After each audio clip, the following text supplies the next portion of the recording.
শুরু করবো, তারপরে আমরা একটা মজার একটা ডিসকাশনে যাব, যেটা আপনারা অনেকেই ইমেইল করে আমাদেরকে রিকোয়েস্ট করেন এরকম ধরনের বিষয়ে কথা বলতে। তো আমরা চলে যাচ্ছি আমাদের আফনান ভাইয়ের কাছে। আমাদের সঙ্গে আজকে উপস্থিত হয়েছেন তিনি, এবং তার কাছে চমৎকার কয়েকটা ঘটনা রয়েছে। তার মধ্যে আমরা প্রথম ঘটনাটা একটু শুনে আসি। আসসালামু আলাইকুম লিসেনার্স, সবাইকে ধন্যবাদ। রাসেল ভাইকে আবারও ধন্যবাদ, এত জার্নি করে আসার পরেও আজকে এত সুন্দর একটা এপিসোড আমাদের সবাইকে উপহার দিচ্ছেন। আমি একদম সত্যি রাসেল ভাই, আপনি রংপুর থেকে আসছেন, আমিও এই ঘটনাটি কালেক্ট করেছি রংপুর থেকেই। আমি যে প্রতিষ্ঠানে চাকরি করি, আমি ওখানে প্রতিষ্ঠানের কাজে ক্লাস নিতে বাংলাদেশের বিভিন্ন জায়গায় আমাদের যে ব্রাঞ্চ গুলো আছে সেখানে ক্লাস নিতে যেতে হয়। তো আমি যখন এই কিছুদিন আগে রংপুরে গিয়েছিলাম ক্লাস নিতে, ওখানে আমি ক্লাস নিতে গেলে মোটামুটি যেহেতু ভূত এফএমের প্রতি ভালোবাসা আছে এবং অনেক সময় আসি, আমি চেষ্টা করি কিছু ইউনিক স্টোরি ওখানকার স্থানীয় যারা আছেন বা বিভিন্ন লোকের কালেক্ট করার জন্য। আমি এখন ভাবছেন কি সুন্দর একটা মিলাইছে, যে রংপুর থেকে আসছে, উনিও রংপুর থেকে ক্লাস নিয়ে আসছেন, চিন্তা করতেছেন অনেকে। যাই হোক, আমরা ঘটনায় চলে যাই, আমি সরাসরি ঘটনাতে চলে যাই। রাসেল ভাই, আমি এখন যে ঘটনাটি শেয়ার করতে যাচ্ছি, ঘটনাটি নীলফামারীতে ঘটা একজন আইসিএস অফিসারের সাথে। কারণ 1793 সালে যখন চিরস্থায়ী বন্দোবস্ত প্রবর্তিত হয় আমাদের এই উপমহাদেশে, তখন ওই ইন্ডিয়ান সিভিল সার্ভিস বলে যেটা চালু হয়, ওখানে ওই ব্রিটিশ কিছু অফিসারদেরকে নিয়োগ দেওয়া হতো। 16 থেকে 21 বা 23 বছরের মধ্যে কিছু অফিসারদেরকে নিয়োগ দেওয়া হতো, যারা ওই রাজস্ব কালেক্ট সহ এবং আইন শৃঙ্খলা রক্ষাকারী বাহিনীর প্রধান হিসেবে দায়িত্ব পালন করতেন। আইসিএস অফিসার বলা হতো তাদেরকে। ওই ঠিক একজন আইসিএস অফিসারের সাথে ঘটে যাওয়া একটি ঘটনা। তো এটি আমার সাথে যিনি শেয়ার করেছেন, তো ওনার দাদা ব্রিটিশ পিরিয়ডে পুলিশে চাকরি করতেন। তো ওনার দাদার কাছ থেকে উনি শুনেছেন ঘটনাটি, এবং ওনার দাদাও ওই আইসিএস অফিসারটাকে কখনো দেখেননি। উনি কর্মরত অবস্থায় ওনার যিনি সিনিয়র অফিসার ছিলেন তার কাছ থেকে ওই আইসিএস অফিসারের গল্পটি শুনেছিলেন, যেটা একটা আনসলভড স্টোরি। ওনারাও এটা মানে সলভ করতে পারেননি। তো আমি ঘটনাতে চলে যাই। ঘটনাটি যে সময়টা আমি যেভাবে শুনেছি সেটা আমি আন্দাজ করে নিয়েছি এই 1890 থেকে হয়তো বা 1900 সাল, এই সময়ের মধ্যে, এই 10 বছরের মধ্যে ঘটনাটা। অনেক আগের ঘটনা। যিনি আমাকে বলেছেন উনি একেবারেই নিরক্ষর। তো ওনার কাছ থেকে আমি যতটুকু শুনে বিভিন্ন ঘটনার সাথে মিলিয়ে সময়টা ঠিক করেছি আর কি। তো ঘটনাটি চলে যায়। সেটা হচ্ছে ওই সময় ছিল শীতকাল। শীতকালে এই আইসিএস অফিসার উনি রাতের বেলা যখন বাসায় ওনার কোয়ার্টারে অবস্থান করছিলেন, তখন হঠাৎ করে ওনার এক অফিসার এসে ওনাকে খবর দিল, স্যার একটা মার্ডার হয়েছে, এই লাশটি আমরা ধরতে পারছি না, আপনি একটু যেতে হবে, খুবই একটু মানে অন্য ধরনের একটা মার্ডার, এটা আমরা বুঝতে পারছি না, আপনি একটু চলেন। তো উনি গেলেন, সেখানে গেলেন। তো উনি ওখানে যাওয়ার পর পুলিশদের যে কাজ, যে কোথাও মার্ডার বা ক্রাইম হলে ওনারা ওই জায়গাটা চারদিক থেকে একটু রেকি করেন, যে এবং দেখেন যে আসলে মানে ক্রাইম সিন গুলো কি আছে আশেপাশে, তো ওগুলো একটু রেকর্ড করেন, পরবর্তীতে মামলার তদন্ত যাতে সেগুলো কাজে লাগে। তো উনি বেশ মানে তার বাসার চারদিকে ঘুরে তেমন কোনো চিহ্ন পেলেন না। শুধু একটা চিহ্ন উনি পেয়েছেন, ওই মার্ডার যে রুমে হয়েছে ওই রুমের জানালার একটা পার্ট শুধু খোলা ছিল, একটা পাল্লা খোলা, আর খুব মজার ঘটনা, এবং দরজাও ভিতর থেকে লাগানো। তো উনি ওখানে যাওয়ার পরে দরজাটা ভাঙতে বললেন। তো ওনার যারা কনস্টেবল বা যারা ছিলেন তারা দরজাটা ভাঙলেন। ঢোকার পরে ওখানে যেটা দেখা গেল যে লাশটি, মজার বিষয় মানে অদ্ভুত ব্যাপার, ওই লাশে মানে একটা ফুটবল যদি চুপসে যায় ঠিক যেরকম হয় যে বাতাস বের হয়ে গেলে, যে ওই লাশের মনে হচ্ছে ভিতর থেকে মানে বাতাস চুপসে গেছে। মানে উনি হাত দিয়ে দেখলেন ওই লাশের শরীরে বিন্দু মাত্র কোনো হাড় ছিল না, শরীরে সবকিছু আছে, হাড় নাই, একটি হাড়ও নেই। ওই লাশের শরীরে কোথাও কোনো ক্ষত ছিল না। আচ্ছা, কোনো ক্ষত নাই, তাহলে ওনার শরীরে হাড় গেল কোথায় গেল? এটা বিস্ময়কর ব্যাপার ছিল। অবশ্যই। এবং ওই সময়তে এত ফরেন্সিক ব্যবস্থাও ছিল না সেই ওই সময়, এবং নীলফামারীর ওদিকটা এমনিতে এখনো তো অনেক মানে রিমোট কর্নার আমাদের। তো তখন ওটা সনাতন ধর্মাবলম্বী ছিলেন ওই পরিবার, তাকে পুলিশের অনুমতি নিয়ে তাকে দাহ করা হয় আর কি। তো এই ঘটনার ঠিক অল্প কিছুদিন পরে, মানে 1 মাসও না, 1 মাস এরকম সামথিং এরকম সময় হবে, হঠাৎ ওই রাতের বেলা মানে আবার ওই আইসিএস অফিসারের বাসায় এসে কিছু অফিসার বলছে যে স্যার একটু যেতে হবে, একটা মার্ডার হয়েছে, আপনাকে একটু যেতে হবে, এটা ধরা যাচ্ছে না, দেখা যাচ্ছে না, একটু অন্যরকম মার্ডার, আপনি একটু চলেন। তো উনি গেলেন। উনি যাওয়ার পরে দেখলেন যখন ওই জায়গাটা রেগি করছিলেন, তো উনি দেখলেন ঠিক সেম ঘটনা, কোনো মানে ক্রাইম সিন নাই, কিন্তু জানালার একটা পার্ট খোলা, একদম জানালার একটা পার্ট খোলা, এবং জানালার কোথাও ভাঙা নাই, ওদিক দিয়ে লোক যে ঢুকবে বা বের হবে এরকম কোনো উপায় নাই। তো উনি, এবং ওই দরজাটা ভিতর থেকে লাগানো, মানে যিনি ঘুমিয়েছিলেন ওখানে দরজা থেকে ভিতর থেকে লক করে ঘুমিয়েছিলেন। তো উনি ওনার কনস্টেবলদেরকে বললেন দরজা ভাঙতে। দরজা ভাঙার পরে ভিতরে গিয়ে উনি দেখলেন যে গতবার যে মার্ডারটা হয়েছিল এইটার আবার তার ঠিক উল্টোটা। এই লাশটির মানে মাথা থেকে পা পর্যন্ত মানে কোনো মাংস নেই, শরীরের মানে একটি মানে মাংস টুকরো ওখানে সেখানে নেই, শুধু কঙ্কাল পড়ে আছে এবং হাড়ের সঙ্গে কিছু রক্ত লেগে আছে। তো উনি এই দৃশ্যটা দেখে, আমার কাছে যে ম্যাগনিফাইং গ্লাসটা ছিল তখন উনি ওখানে একটু মানে দেখছিলেন যে আসলে কি হয়েছে সেখানে। তো উনি ওখানে খেয়াল করেছিলেন এবং রেকর্ড করেছিলেন ওখানে, যে ওখানে উনি অদ্ভুত ধরনের মানে আধ হাত চওড়া, এক মানে আধ হাত চওড়া জিহ্বা, আমাদের যে জিহ্বা মানে এই যে আধ হাত চওড়া একটা জিহ্বার মানে নিদর্শন উনি ওখানে পেয়েছেন। তো উনি এতটুকুই শুধু ওখানে লিখতে পেরেছিলেন ওনার রেকর্ড বইতে, আর কিছু লিখতে পারেননি, আর কোনো মানে সিন উনি ওখানে পান নাই।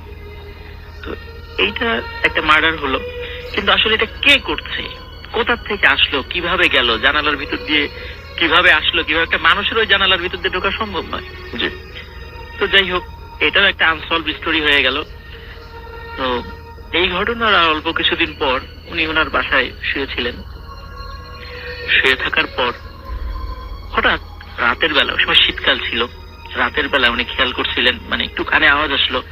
ওনার যে 12-13 বছর বয়সে একটা মেয়ে ছিল, তার পাশের রুমে, তার রুম থেকে মানে কিছু একটা খাওয়ার আওয়াজ আসছে, মনে হচ্ছে মটমট করে কিছু খাচ্ছে, এই টাইপের কিছু একটা খাওয়ার আওয়াজ। তো উনি চিন্তা করলেন যে ওনার মেয়ে রাত্রেবেলা তো খাওয়া দাওয়া করেছেই, যদি তার রাত্রে ক্ষুধা লাগে তার মাকে ডাকবে এবং বলবে যে আমার বলবে। তখন তো এত ইলেকট্রিসিটি ছিল না, অবশ্য অন্ধকার ছিল ঘরে, তো বলবে, আলো জ্বালাবে, সবাই মানে তারা তো ঘুম ভেঙে যাবে। তো উনি চিন্তা করলেন আসলে ঘটনাকে একটু দেখি। উনি মানে অত কিছু চিন্তা না করেই উনি ওনার মেয়ের রুমের কাছে গেলেন। মেয়ের রুমের দরজা খোলাই ছিল। উনি দরজাটা খুলেই হঠাৎ করে দেখলেন যে ওনার মেয়ের রুমের জানালার একটা পার্ট খোলা, এবং সেই সাথে আরো খেয়াল করলেন মোটা বেটে আকৃতির কি যেন একটা জিনিস ওনার মেয়ের পাশে বসে আছে। তো উনি চিন্তা করলেন যে, এবং ওইটা কি যেন খাচ্ছে ওখানে বসে। তখন উনি চিন্তা করলেন এটা নিশ্চয়ই অন্য কিছু হবে, যেহেতু পুলিশের লোক, উনি অনেক কিছু চিন্তা করেছেন। উনি সাথে সাথে ওখান থেকে চলে যান, গিয়ে ওনার রিভলভারটা নিয়ে আসেন। উনি রিভলভারটা নিয়ে আসার পরেই ওই দরজা দুটো সজোরে ধাক্কা যখনই দিয়েছেন, তখনই ওই ওনার লাইফে প্রথম ওই জিনিসটার মুখোমুখি উনি হয়েছেন। তখনই মাথা ঘুরিয়ে ওই প্রাণীটি ওনার দিকে তাকায়। তো উনি ওনার বর্ণনায় যেভাবে বলেছিলেন ওনার ওই সময়, যে মানে ওই প্রাণীটির চোখ ছিল বড় টেনিস বলের মতো লাল টকটকে। ওনার দিকে তাকানোর সঙ্গে সঙ্গে উনি তো খুবই ভয় পান, এবং ভয় পাওয়ার সাথে সাথে উনি ওনার রিভলভার দিয়ে ওকে একটা ফায়ার করেন। ফায়ার করার সময় দেখলেন ওই প্রাণীটি এত মোটা, মুহূর্তের মধ্যে জানালা দিয়ে বেরোয় চলে গেল, যে অদৃশ্য হয়ে গেল। তারপর উনি ওনার ফায়ারের সাথে ওনার স্ত্রী আসেন এবং ওনার আলো জ্বালিয়ে যেটা দেখতে পান আসলে খুব একটা মর্মান্তিক দৃশ্য। ওনার মেয়ের পা থেকে কোমর পর্যন্ত অলরেডি ওই প্রাণীটি খেয়ে ফেলেছে। ওই দৃশ্যটি দেখে ওনার স্ত্রী তখনই ফিট হয়ে যান। পরবর্তীতে উনি মানসিকভাবে মানে অসুস্থ হয়ে পড়েন, মানে একটা পাগল বলতে যেটা বোঝায়, ওনার স্ত্রী পাগল হয়ে যান। তাকে ব্রিটেনে পাঠিয়ে দেওয়া হয়। পরে উনিও চাকরি ছেড়ে দিতে চেয়েছিলেন, কিন্তু সরকার ওনাকে রেখে দিয়েছিলেন। উনি ওখানে কিছুদিন কাজ করেছিলেন। উনি একদিন হঠাৎ ওনাকে খুঁজে পাওয়া যাচ্ছিল না, সকালে ওনাকে কোথাও খুঁজে পাওয়া যাচ্ছে না। তো খুঁজতে খুঁজতে মানে ওখানে বেশ একটা পুরাতন অনেক বড় একটা কদম গাছ ছিল। আমরা তো জানি কদম গাছের ডালগুলো কিন্তু মাথার দিকে থাকে, নিচের দিকে ডাল আসলে থাকে না। এবং ডালগুলো কদম গাছে খুব নরম হয়। সবাই গিয়ে দেখলো একটা কদম গাছের ডালের সঙ্গে উনি গলায় ফাঁস দিয়ে আত্মহত্যা করেছেন। কিন্তু কদম গাছটি এত বড় এবং ওনার পুলিশ বাহিনীর সবাই জানতেন উনি গাছে উঠতে জানেন না, উনি কিভাবে এত বড় গাছে উঠলেন, এটা একটা প্রশ্ন। দ্বিতীয় কথা, কোন লোক ওনাকে, উনি অনেক উচ্চ লম্বা ছিলেন, একটা মানুষকে এইভাবে ধরে কদম গাছে উঠানো সম্ভব নয়। উনি তাহলে কে তাকে উঠিয়েছে? এবং কদম গাছের ডালটা অনেক নরম, কিন্তু উনার এত বড় একটা দেহ ওখানে ঝুলছে, ডালটা ভেঙে পড়ছে না। যাই হোক, নিচ থেকে সবাই চিন্তা করলেন এবং একটা লোককে ওখানে লাশটা নামানোর জন্য উঠানো হলো। ওই লোকটি যখনই মানে ওই কদম গাছের ওই ডালের কাছে উঠে ওই ডালে হাত দিয়েছে, সঙ্গে সঙ্গে ওই ডালটি ভেঙে ওই লাশ সহ নিচে পড়ে গেছে, স্পর্শ করার সঙ্গে সঙ্গে। এবং উনি তো ওখানে মারা যান। ওনাকে নীলফামারীতেই মানে খ্রিস্টান ধর্মে যেভাবে আছে ওনাকে ওখানে দাফন করা হয়। মজার বিষয় রাসেল ভাই, ওই যে ওনার গলায় যে দড়িটা ছিল, পুলিশ বাহিনী যারা ওখানে ছিল সবাই বলেছে এই দড়িটা, ওনার এই ধরনের দড়ি ওনারা আগে কখনো দেখেন নাই। এবং ওনার লাশ নামানোর পরে ওই দড়িটা যখন ওনারা থানায় রেখে দিয়েছিলেন, তার পরবর্তীতে গিয়ে ওই দড়িটা খুঁজে পাওয়া যায়নি। আচ্ছা, এই দড়িটা খুঁজে পাওয়া যায়নি। এই যে ঘটনাটি মানে ওনার সাথে ঘটে যাওয়া, আর ওই ধরনের মার্ডার পরবর্তীতে আর ওখানে হয়নি। এখানে আরেকটা ব্যাপার রসুল ভাই, 3টা রাত্রে যখন মার্ডার হলো ওনার মেয়ে সহ, এই 3টা রাত্রি ছিল পূর্ণিমার রাত।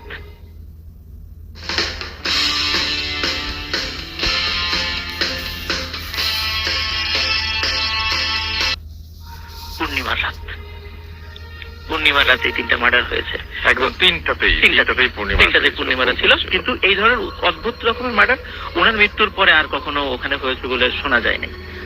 রাসেল ভাই, এই ঘটনাটি যিনি আমাকে বলেছেন, আমি এই টাইপের একটা ইংলিশ মুভি দেখেছিলাম, আমি মনে করেছিলাম হয়তোবা এই টাইপের কিছু মানে কপি করে বলেছে কিনা। কিন্তু যিনি আমাকে বলেছেন উনি এতটাই মানে নিরক্ষর, উনি মনে হয় জীবনে কখনো টেলিভিশনই দেখেন নাই। মুভি দেখা তো অনেক দূরের কথা, উনি কোনো টেলিভিশনই দেখেন নাই।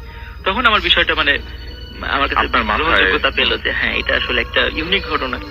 তো এটাই ছিল চমৎকার ঘটনা। কিন্তু এই যে প্রাণীটাকে দেখলেন, এই যে একটা অদ্ভুত টাইপের একটা অ্যানিমাল বলি বা যাই বলি না কেন, এইটা আসলে কি মানে কোন নাম আছে স্থানীয় ভাষায় এরকম কোনো কিছু? এরকম কিছু নাই, তবে আমি আসলে এটা নিয়ে একটু অ্যানালাইসিস করেছিলাম।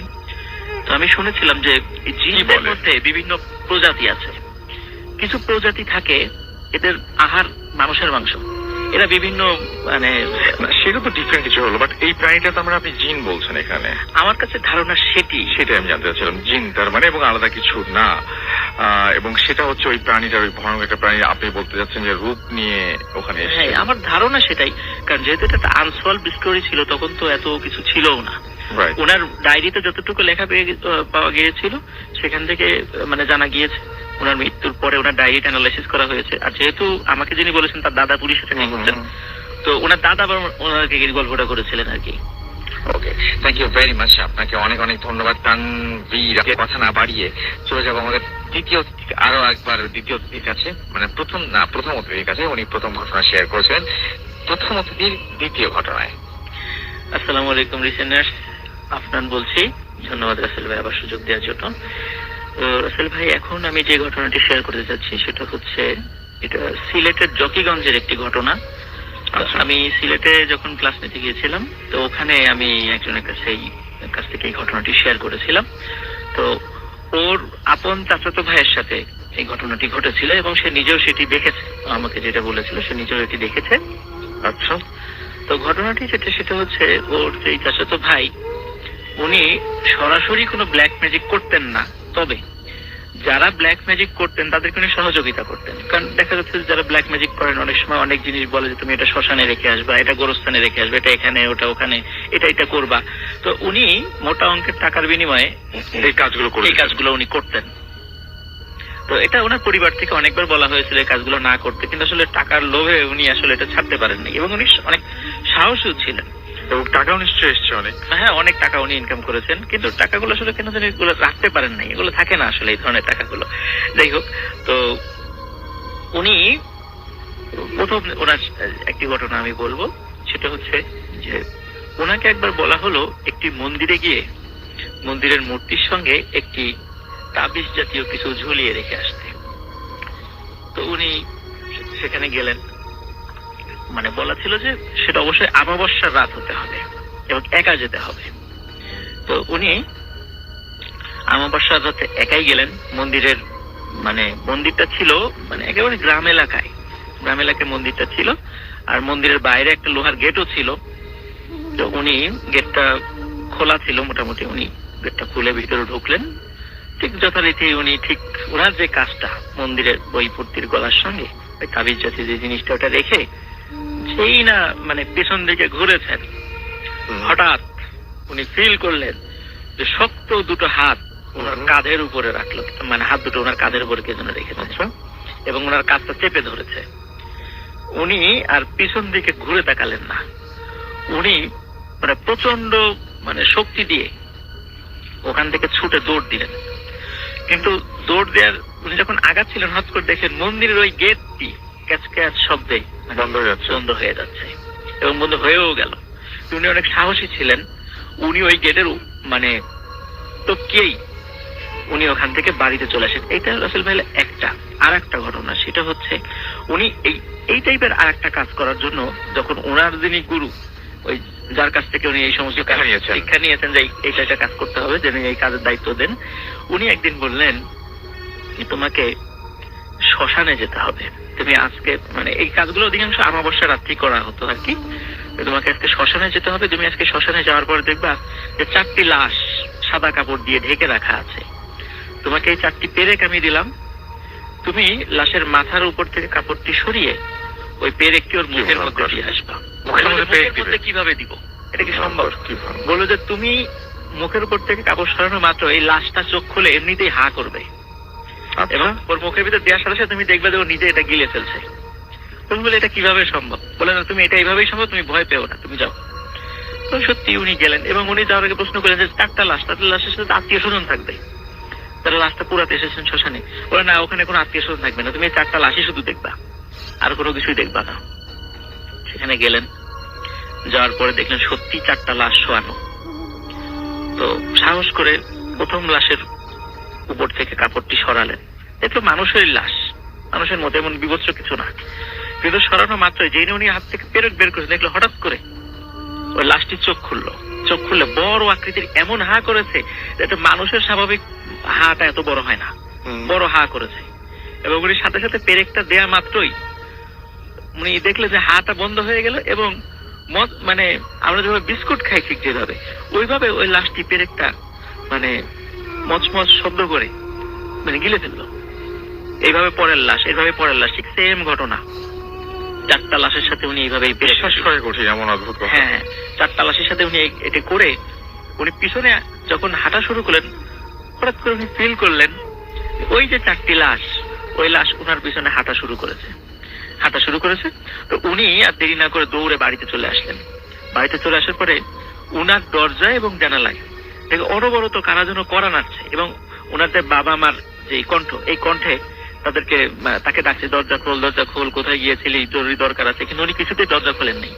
সকালবেলা উনি যখন দরজাটি খোলেন তখন দেখে অসংখ্য কাক ওনার দরজার সামনে মরে পড়ে আছে। আচ্ছা, এটা রাসেল ভাই 2টা ঘটনা ছিল, কিন্তু উনি কিন্তু মাত্র 25 কি 26 বছর বয়সে উনি মারা যান। উনি যখন মারা যান তখন আমার কাছে যে ছেলেটা বলেছে আর কি, ও নিজের দেখা আর কি, আমি জানি না হয়তো বা এই টাইপের ঘটনা এখানে অনেকে হয়তো শুনে থাকবেন, কিন্তু আমি আজকে একটু মানে মোর স্পেসিফিক করে বলতে চাচ্ছি আর কি, যে ওর বর্ণনা অনুযায়ী অদ্ভুত ধরনের একটা মোটা ভয়ঙ্কর কালো সাপ ওর লাশের পাশে এসে বসে আছে। আচ্ছা, এখন কেউ ওর লাশ মানে গোসল করানো তো দূরের কথা, কাছে যাওয়ারই সাহস পাচ্ছে না। তখন এই অবস্থা দেখে ওনারা পাশের এক মসজিদের ইমাম সাহেবকে ডেকে, উনি খুব ভালো লোক ছিলেন, ডেকে আনার পরে উনি এখানে এসে কিছু দোয়া পড়ার পরে ওই সাপটি চলে যায়। যাওয়ার পর বলে যে তাড়াতাড়ি এই লাশটাকে গোসল দিতে হবে, গোসল তাড়াতাড়ি দাফন করতে হবে। তাদের এতে কবরও কাটা হয়ে গিয়েছিল। লাশটি কাফন গোসলের পর কাফন পরিয়ে যখন কবরের কাছে যাবে, কবরের কাছে নিয়ে যাওয়া হয়েছে, হঠাৎ দেখে ওই কবরের পাশে একটা গাছ ছিল, গাছের উপরে সাপটি বসে আছে এবং এমন ভাবে বসে আছে কেউ ওই কবরের কাছে যাওয়ারই সাহস পাচ্ছে না। মনে হচ্ছে যে এখনই ওই সাপটি, আর এমন ভয়ঙ্কর সাপ কেউ এর আগে এরকম সাপ কখনো দেখেও নি। তো যখন কেউ কাছে যাওয়ার সাহস পাচ্ছে না তখন ইমাম সাহেব বলে আসেন আমরা সবাই মিলে দোয়া করি। তখন উনি আল্লাহর কাছে দোয়া করলে, এইভাবে দোয়া করে খুব কান্নাকাটি করে দোয়া করছেন যে আল্লাহ, রাসূলুল্লাহ সাল্লাল্লাহু আলাইহি ওয়াসাল্লাম তো বলছেন যে তোমার বান্দার গুনাহের কারণে তুমি তাদের চেহারাকে পরিবর্তন করে দিবা না, তুমি তাদেরকে এক সমলে ধ্বংস করে দিবা না। তাহলে এই বান্দাকে তোমার যদি করার ইচ্ছাই থাকে, ওর কবরে যা খুশি আযাব দাও, কিন্তু দুনিয়াতে ওকে আর লাঞ্ছিত করো না। হ্যাঁ, সেটাই। ওকে এরকম সবাই অনেক কান্নাকাটি দোয়া করছিলেন। তখন এই দোয়ার একটা পর্যায়ে দেখলো যে সাপটা ওখান থেকে চলে গেছে, একা একাই চলে গেল। একে একে চলে গেছে। লাশটা যখন কবরে রাখা হলো, রাখার পরে বাঁশ যখন দেয়া হচ্ছিল, হয়তোবা একটি কি দুটো বাঁশ বাকি ছিল। এটার থেকে লোক তো উঠে গেছে, যেহেতু বাঁশ কয়েকটা দেওয়ার পর লোক উঠে যায়। হঠাৎ করে দেখলো ওই সাপটি মানে সা করে এসে কবরের মধ্যে ঢুকে গেল। কোথা থেকে? সবার চোখের সামনে দিয়ে। সবার চোখের সামনে ঢুকে গেছে এবং ওরা দ্রুত চাটাই দিয়ে তাড়াতাড়ি করে কবর দিয়ে ওখান থেকে চলে আসে। রাসূল ভাই, এটা ব্যাপারটা বলছিলাম যে এই যে ব্ল্যাক ম্যাজিকের প্র্যাকটিস এবং তাদের সহযোগিতা, এগুলোর পরিণতিতে আসলে ভালো না। এর আগে আমরা অনেক ঘটনা এগুলো শেয়ার করেছি অবশ্যই, এবং আমরা সবসময় লিসেনারদেরকে বলি এই ধরনের বিষয়গুলো কৌতূহল যেন এই বিষয়গুলো না জড়ান, এটা মানে সবাইকে সতর্ক থাকতে বলি আর কি। অনেক ধন্যবাদ আপনাকে। এবং আমি দেখতে পাচ্ছি অনেক এসএমএস আসছে এবং অনেক ইমেইলও আছে আমাদের কাছে।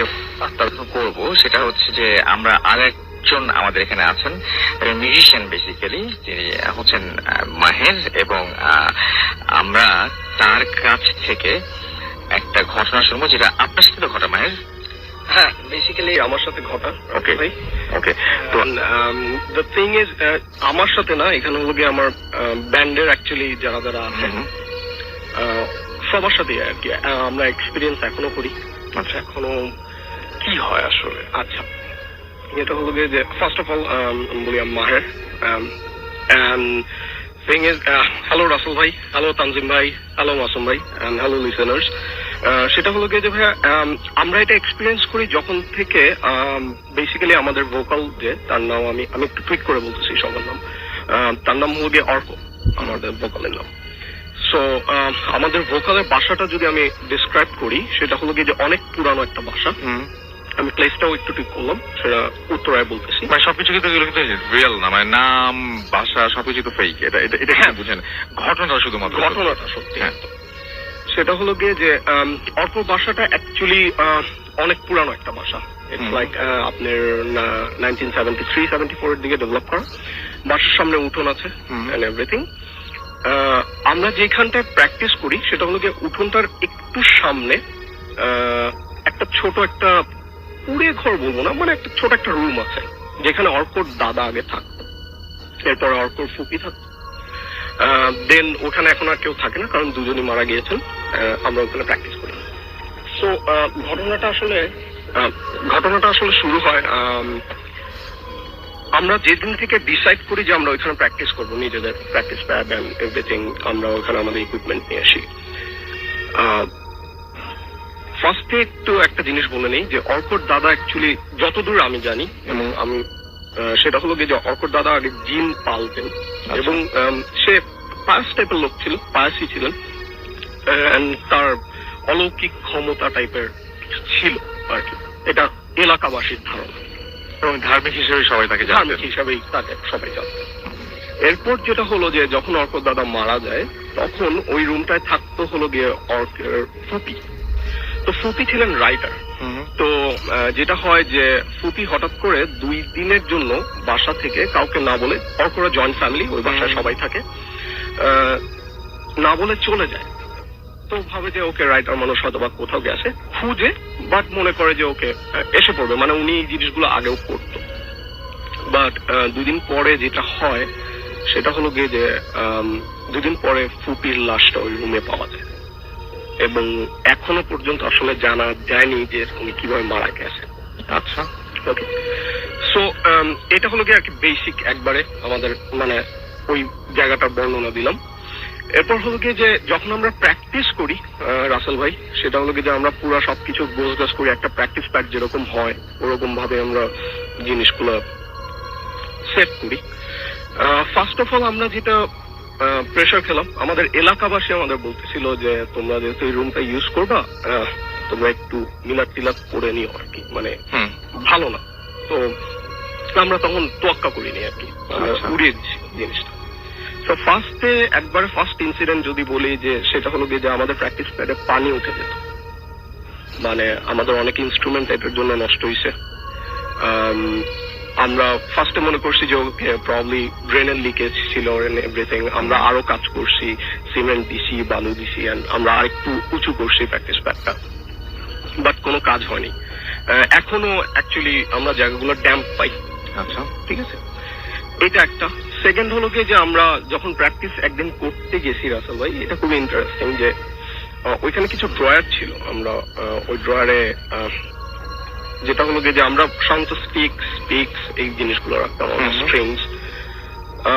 ওইখানে আমি একদিন পিক রাখি। সো পিক আমি যখন বাজাতে যাই, আমি আমার পিকটা যখন নিতে যাই, তখন ওখানে অ্যাকচুয়ালি একটা কাগজ পাই। আচ্ছা, কাগজটা হলো গিয়ে খুব বিচ্ছিরি, মানে খুবই বিচ্ছিরি একটা আরবি হাতের লেখা। সো আমরা লাইক একজনের কোয়েশ্চেন করতেছি এই জিনিসটা কে রাখছে এখানে, এবং মানে সবাই বলতেছে যে জানি না এই জিনিস কোথেকে আসছে। পরে যেটা হলো গিয়ে যে অর্ক ওর এলাকার একটা হুজুরকে দেখায় যে অ্যাকচুয়ালি এখানে কি লেখা, সেন্স আমরা আরবি করতে পারি না বা মিনিং জানি না, কি মানে কি লেখা অ্যাকচুয়ালি এখানে। হুজুর যেটা বললো যে জিন মানুষকে যদি ধরে তাহলে গোসল করানোর নিয়মটা, ওই জিনিসটা ওইখানে লেখা। And we don't have any idea মানে কে পাঠালো বা কেন আসলো ওইখানে বা পয়েন্টটা কি। আর রাসেল ভাই, আমরা যখন ওই রুমে অ্যাকচুয়ালি ঢুকি, আমরা যতই এনার্জি নিয়ে ঢুকি না কেন যে আজকে বাজাবো, মানে will play music like crazy, আমরা কেউ বাজাতে পারি না। আমরা খুবই ডিমোরালাইজড হয়ে যাই ওখানে ঢুকি। গন্ডগোল কি হতো তখন নিজেদের মধ্যে? রাসেল ভাই, অ্যাকচুয়ালি আমাদের ওখানে যখন আমরা প্র্যাকটিস করা শুরু করি, আমাদের ব্যান্ডের অ্যাকচুয়ালি অনেক কিছু ভাঙা শুরু করে এখান থেকে। এবং মানে আপনার কখনো মনে হয়েছে যে এটার পেছনেও কারণ আসলে ওইটাই? আই গেস রাসেল ভাই, কারণ জিনিসটা হলো যে হয়তো বা এক দুইবার জিনিসটা হলে দেখা যেত যে আমরা যখন ফ্রেন্ড বারবার লাইক আমরা অনেক ক্লোজ ফ্রেন্ডরা মিলে ব্যান্ডটা করছি অ্যাকচুয়ালি। সো দেখা যায় যে সবার সাথে সবার একটা প্রবলেম হইতেছে। ক্লোজ ফ্রেন্ড হলে তো প্রবলেম হওয়ার কথা না, প্রথম কথা। আর দ্বিতীয় কথা হচ্ছে শুধু জিনিসটা কি আপনি একাই ফিল করতেন না অন্যরাও ফিল করতো? সবাই ফিল করতো, এবং সবার চেয়ে স্ট্রংলি যে ফিল করতো ওটা হলো গিয়ে অর্ক। আচ্ছা, ও এখনো, আমি খুবই রিসেন্ট একটা ইনসিডেন্ট বলি যে আমি অ্যাকচুয়ালি আমার ওয়াইফের সাথে মিট করার জন্য আমি দেশের বাইরে যেতে চাচ্ছিলাম। সো আমি যেদিন ভিসা অ্যাপ্লাই করবো, আমি ওই দিন অর্ক বাসায় ছিলাম। এন্ড অর্ক আমার বলতেছিল আমি ওই বাসাটাতেই, এবং আমরা বারান্দায় দাঁড়ায় আছি, আমরা গিটার টিটার বাজাচ্ছি, মজা করতেছি। অর্ক আমার বলতেছে যে তোর ভিসাটা না হবে না। আমি বললাম যে কেন? তো আমি হাসতেছি, বলতে তোর ভিসা হবে না, তুই যাইতে পারবি না, তো আমাদের সাথে সারা জীবন বাজাবি। আমি হাসতেছি, আমি বললাম যে ঠিক আছে, যাই হোক আমি যাই, আমি ভিসা অ্যাপ্লাই করতে হবে, আমি সময় চলে যাচ্ছে। বিশ্বাস করবেন না রাসেল ভাই, 5 মিনিট পরে আমার চিন্তাই হয়, আমার ওখানে পাসপোর্ট অ্যান্ড অরিজিনাল ডকুমেন্টস সব ছিল, আমার সবকিছু চলে যায়। পরে আমি অর্ককে ফোন দিই, অর্ক আসে, ফোন বলে যে দোস্ত আমি বুঝতেছিলাম আমার এরকম একটা ফিল হইতেছে। ফিল করেছেন? ফিল করছি। I don't know, মানে and plenty of stories আছে এরকম ধরনের ছোট ছোট, মানে কার সাথে কেন হচ্ছে, মানে আমরা এখনো কোনো এক্সপ্লেনেশন পাইনি।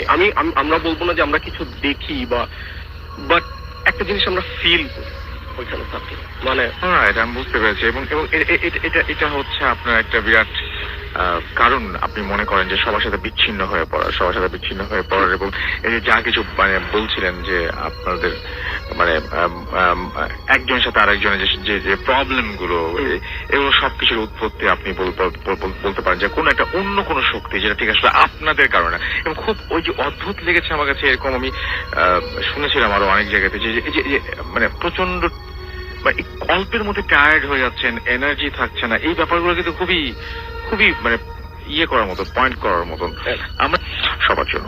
তো আমরা চলে যাব এখন আমাদের আরো একজন অতিথি আছেন তার কাছে। আপনার নামটা প্লিজ একটু বলবেন, তারপর আপনার ঘটনায় আমরা যাবো। জি, থ্যাংক ইউ রাসেল ভাই। হ্যালো লিসেনার, আমি ওসমান, আমি এসেছি মিরপুর ইস্টার্ন হাউজিং থেকে। তো আমি আমার ঘটনা চলে যাচ্ছি। ঘটনাটি ঘটে আজ থেকে 5-6 বছর আগে। এটা আমার এক কলিগের ফ্রেন্ডের সাথে। 5-6 বছর আগে আমার কলিগের ফ্রেন্ডের একটি মেয়ের সাথে পরিচয় হয়। মেয়েটি একটি টেকনিক্যাল পলিটেকনিক্যাল ইনস্টিটিউটে উনি ডিপ্লোমা করছিলেন। আচ্ছা। তো তখন পরিচয় হওয়ার পরে মেয়েটাকে তার পছন্দ করা শুরু হয়। তো প্রথমত মেয়েটি তাকে মানে তার যে প্রপোজালটা রিজেক্ট করে ফেলে। তো আমার কলিগ পরবর্তীতে মেয়েটাকে অনেকভাবে বুঝিয়ে বললেন যে ছেলেটা অনেক ভালো এবং তুমি চাইলে তার সাথে সম্পর্ক করতে পারো, এবং তারা পরবর্তীতে তাদের রিলেশন বিল্ড আপ হয়, তখন ফাইনালি দে গট ম্যারিড, তারা বিয়ে করে।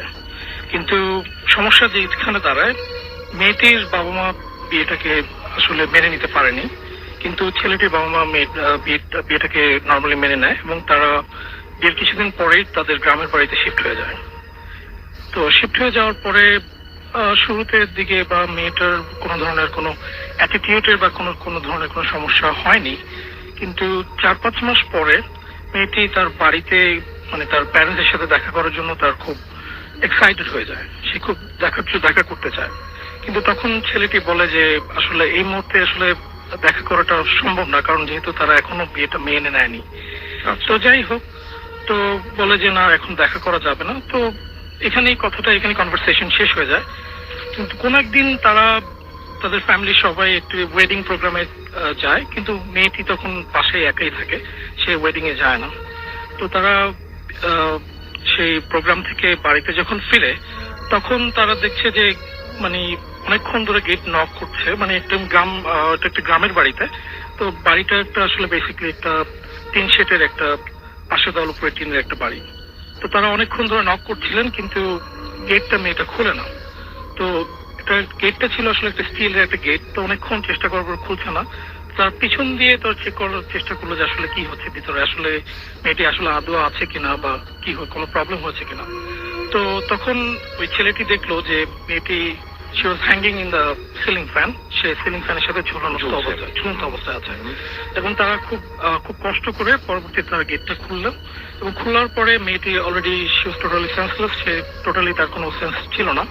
এবং তার সাথে সাথে তারা লোকাল একটি হসপিটালাইজ করলেন, কিন্তু হসপিটাল থেকে বলা হলো যে আপনারা বড় কোনো শহরের বড় কোনো হসপিটালে নিয়ে যান, বেসিক্যালি এখানে আসলে এটা কোনো ট্রিটমেন্ট নাই। বেসিক্যালি যেহেতু ঘাড়ের পিছনের যে অংশটা আছে অনেকটা অংশই হয়তো বা ক্ষত হয়ে গেছে, যেটা ডিফেক্টেড হয়ে গেছে, এখন এটা কোনো ট্রিটমেন্ট হবে না, অ্যাটলিস্ট এখানে তারা করতে পারবে না।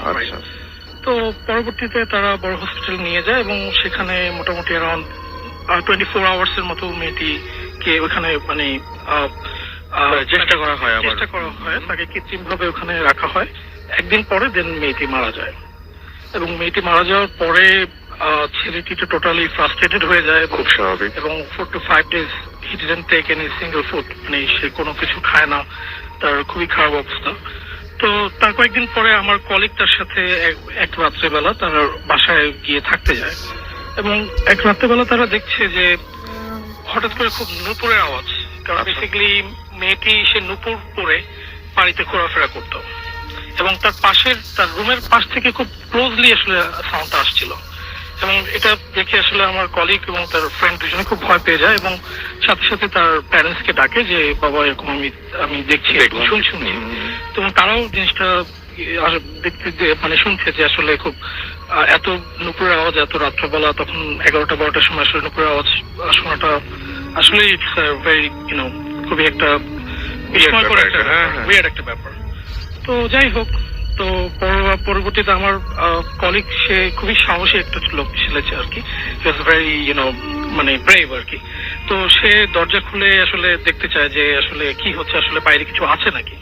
তো দরজা যখন খুলে উনি দেখলেন যে হঠাৎ করে কোনো একটা জিনিস একটা স্পিডি ভাবে একটা ফোর্স তার চোখের সামনে দিয়ে দ্রুত চলে গেল, এবং এটা দেখে সে আরো মানে এক্সাইটেড হয়ে গেল যে আসলে ভিতরে কি হচ্ছে, আমি একটু সামনে এগিয়ে দেখি ভালো হবে। হ্যাঁ রাইট। তো তারপর তার ওই ছেলের তার ফ্রেন্ডের বাবা মা বললো যে না, তুমি ওখানে আর যেও না, বিকজ এখন অনেক কিছু হতে পারে। সো রাত্রেবেলা এরকম একটা টাইমে হয়তো বা একটা বাজে একটা ফোর্স হতে পারে, so don't need to go over there. তো ওই রিকোয়েস্টের কারণে সে আর ওখানে যায় না।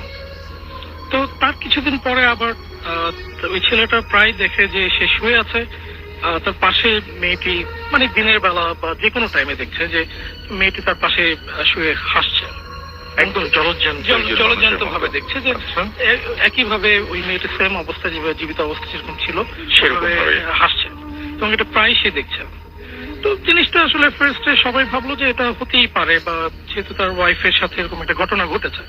কিন্তু আরো মজার বিষয় হচ্ছে এখানে কোনোভাবে এটা রিলেভেন্ট করা সম্ভব হচ্ছে না আমার কলিগের সাথে, বিকজ আমার কলিগ হচ্ছে জাস্ট তাদের সাথে ওই রিলেশনশিপ বিল্ড আপ করার যে ব্যাপারটা উনি করেছেন, যেহেতু মেয়েটার সাথে তো তার ডিরেক্ট কোনো ইনভলভমেন্ট ছিল না, আমার কলিগও সেম জিনিসটাই দেখছে, as a same it is like তার ফ্রেন্ড যেভাবে দুইজন দেখছে যা দেখছেন একই রকম। একই রকম ভাবে দেখছে।